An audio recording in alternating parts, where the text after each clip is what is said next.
আজকে সতী মায়ের ধামে এই দোল উৎসবে উপস্থিত হতে পেরে মায়ের চরণে জানাই শতকোটি প্রণাম। আমি এই দোল উৎসবে এই প্রথম, এর আগে অন্য অনুষ্ঠানে আসছি, কিন্তু দোল উৎসবে এই প্রথম। তো আমি, আমাদের বাড়ি হচ্ছে বাংলাদেশ। আজ থেকে প্রায় 10-12 বছর আগে এখান থেকে সুশীল গোসাই নামে একজন মহাশয়, আপনি হয়তো এখানে অনেকেই চাচ্ছেন, আমি আমাদের বাংলাদেশে যাই। ওনার কাছে একটা প্রস্তাব রাখছিলাম যে আমাদের বাংলাদেশ থেকে যারা সতী মায়ের দোল অনুষ্ঠানে যায়, মৃত্যুদান কল্যাণী ঘোষপাড়া, সবাই এসে একটা বড় দুঃখ প্রকাশ করে যে আমরা সেখানে যে মায়ের নাম শুনতে পাই না। সেখানে দিকে দিকে চারিদিকে শুধু বাউল গান বা বিভিন্ন গানের মঞ্চ থাকে, আমরা সেই সব শুনে বাড়ি আসি। তো বড় দুঃখের বিষয় যে আমরা যে মতের মানুষ, আমরা যার ভক্ত, সেখানে যে সেইভাবে গীত কীর্তন বা মায়ের নাম উচ্চারণ ধ্বনি আমরা প্রকৃত অর্থে আমরা শুনতে পাই না।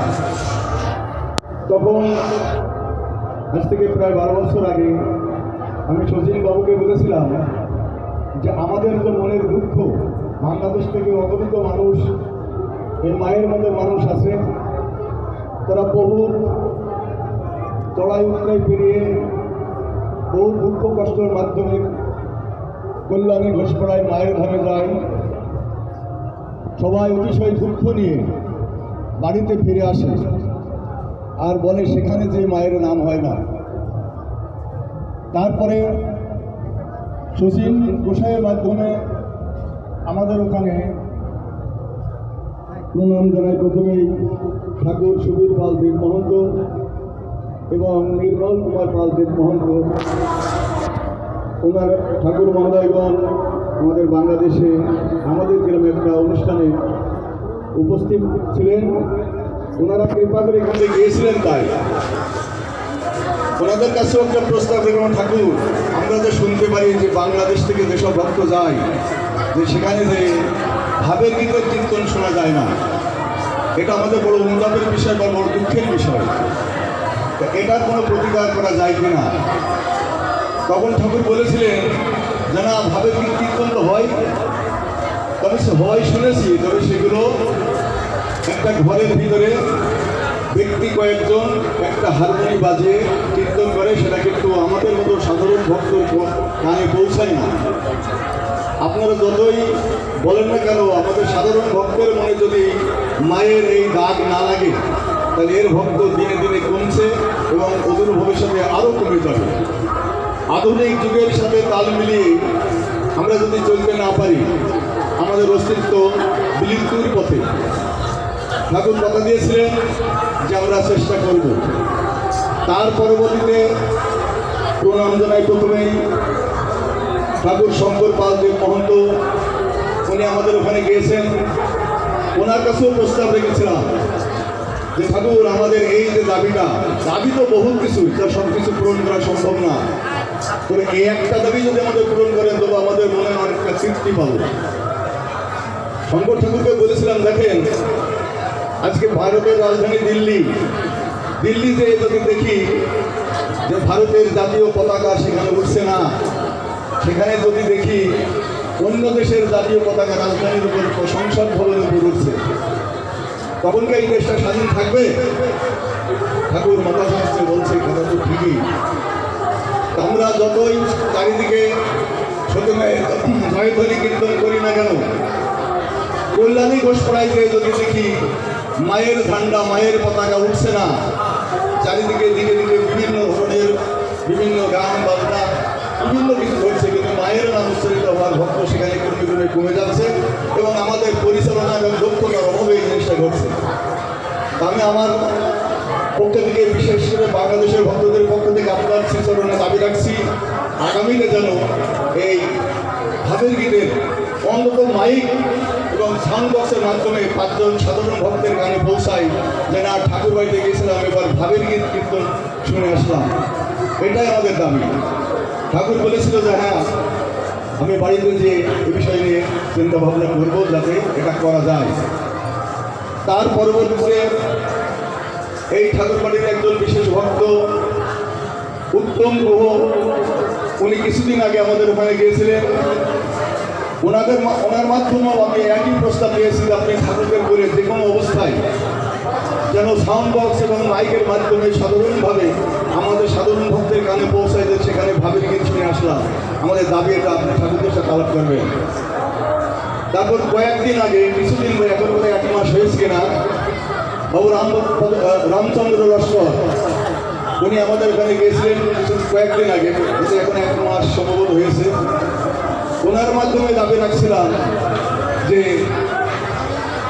আপনারা সেখানে থাকেন, আমাদের বাংলাদেশে শুধু আপনাদেরকে চাওয়া ছাড়া কিছুই নেই, আমরা কিছু করতে পারবো না, শুধু আপনাদের বলতে পারবো যে আমাদের এটা দিতে হবে, ওটা দিতে হবে। আপনারা দয়া করে ঠাকুরদের সাথে আলাপ করে যে কোনো অবস্থায় যেন এইবার প্রথম আমরা শুনতে পারি, যেন সেখানে যে একজন সাধারণ কালা মানুষও যেন শুনে আসে, যেন সেখানে ভাবের গীত কীর্তন হচ্ছে এবং চোখে দেখা যাবে যে না, ঘরের ভিতরে না, ঠিক মঞ্চের আকারে ভাবের গীত কীর্তন হবে। এটা আমাদের অনুরোধ।